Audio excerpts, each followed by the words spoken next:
ভাই আমরা প্রায়শই এখন ট্যাক্স করতে এসে দেখলাম যে 4 বছর 4.5 বছর পড়ার পরে বা 2 বছর মাস্টার্স করার পরে তারা অনেকে বলতেছে ভাই কোনো জব থাকলে আমাদেরকে একটু জানাবেন। তো সেই ক্ষেত্রে তাদের উদ্দেশ্যে আপনার কোনো মন্তব্য বা তাদের কোনো জন্য পরামর্শ আছে কিনা ভাই যদি একটু। একেবারে একেবারে একটা সময় উপযোগী প্রশ্ন করেছেন। আপনাকে অনেক ধন্যবাদ। এটা হচ্ছে যে দেখেন, বর্তমান আমেরিকার যে সিচুয়েশন বলেন, পরিস্থিতি বলেন, যাই বলেন, হোয়াট এভার, দিন দিন ইমিগ্রেশন প্রসেস গুলো অত্যন্ত জটিল হচ্ছে।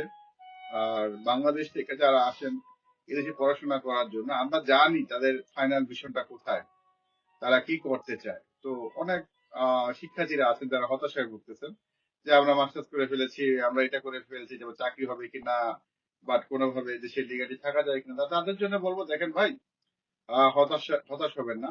হতাশ না হয়ে আমাদের কাছে, আমরা এজ এ বাংলাদেশী হিসেবে আপনাদেরকে যেটা বলবো সেটা হচ্ছে যে আপনারা এটা আসতে পারেন। ইবি থ্রি, ইবি থ্রিতে আপনারা আসতে পারেন। আপনারা যারা পড়াশোনা করেন তারা পাশাপাশি, আপনাদের পাশাপাশি ইবি থ্রিটাকে আপনাদের একটা ইনভেস্ট হিসেবে রেখে দিতে পারেন।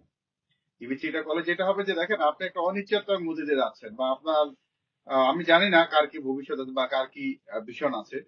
তারপরে বলবো যে এটা একটা নিশ্চিত নিশ্চিত ইনভেস্ট। আপনি এটা করলে এটা হওয়ার সম্ভাবনা ভাই 99%। অনেকে বলছে অনেক সময় লেগে যাচ্ছে সেই ক্ষেত্রে সময়ের বিষয়টা কি মানে কেমন সময় লাগতেছে এখন।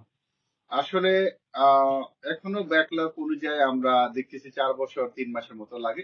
এটা বাড়তে পারে বা কমতে পারে, এটা আপনারা জানেন যারা আমেরিকায় থাকেন বা যারা স্টুডেন্ট, তারা আমাদের চেয়ে অনেক ভালো স্মার্ট। তারা সার্চ করে দেখতে পারবেন কি সময় লাগে। তবে এটা কম বেশি হতে পারে, অনেক সময় ব্যাকলগ কমে যায়, তখন টাইমটা কমে যায়। আবার যদি কোনো কারণে ঝামেলা হয় তখন বেড়ে যায়। তো ওভারঅল 4 বছর 4.5 বছরের মধ্যে আমাদের যে অভিজ্ঞতা, সেই অভিজ্ঞতা আলোকে বলতেছে এর মধ্যে হয়ে যায়।